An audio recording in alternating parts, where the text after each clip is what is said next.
Bon nombre d'entreprises l'oublient, elles travaillent pour les clients. Et donc celui-ci doit être ton obsession quotidienne. Organiser une réunion de collaborateurs pour déterminer si une lanière doit mesurer 2 ou 3 cm de plus, si le produit doit être bleu ou vert, ne te sera d'aucune utilité, puisqu'au final, c'est le client qui décidera d'acheter ou non. Tu feras peut-être plaisir à quelques employés en mettant en œuvre leurs idées, mais pas sûr que cela plaise à tes clients.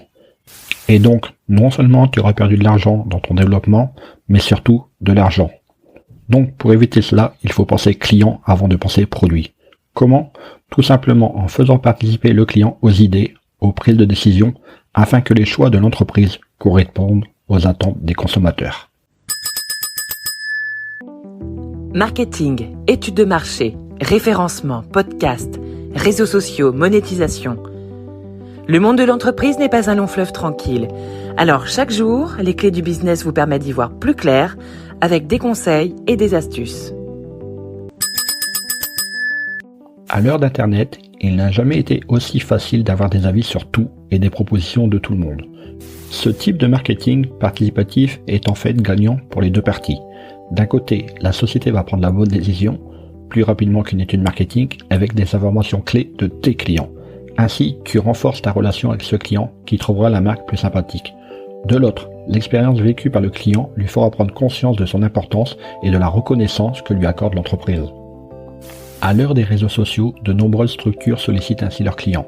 Quel produit aimeriez-vous retrouver dans notre prochaine box? Quel logo préférez-vous? Quel est le meilleur slogan? Quel type d'emballage à votre préférence? Quel nouveau goût souhaiteriez-vous qu'on vous propose?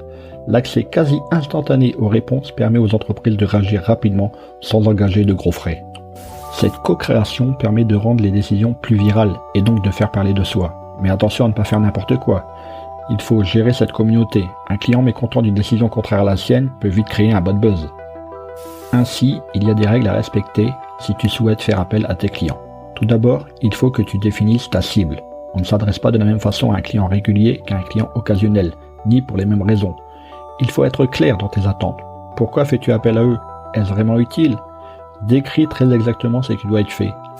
Un vote, un clic, une demande d'avis. Donne bien une date limite pour passer à l'action. En offrant une récompense, tu auras aussi plus de retours, mais attention à ce que cela ne cannibalise pas le marketing collaboratif. Pense à remercier les participants. Donne les résultats dès que possible. Rien n'est plus désagréable d'apprendre par un communiqué de presse qu'une marque a changé de logo après avoir sondé sa clientèle sans l'avoir prévenu. Ne te disperse pas. Si tu fais voter sur Instagram et Facebook, arrange-toi pour que les résultats soient centralisés sur une même page. Fais preuve de transparence. Indique le nombre de participants, le nombre de ventes, le pourcentage de résultats, tout ce qui montrera que ta consultation a eu du succès. Donc maintenant que tu as tout cela à prendre en considération, je ne te dirai qu'une chose, au boulot. Hey, avant de partir, j'ai une petite faveur à te demander. Est-ce que tu pourrais donner une note et laisser un commentaire sur ta plateforme d'écoute préférée? Cela permettrait aux clés du business d'avoir une meilleure visibilité et d'être accessible au plus grand nombre. Je te remercie. Allez, cette fois c'est vraiment fini.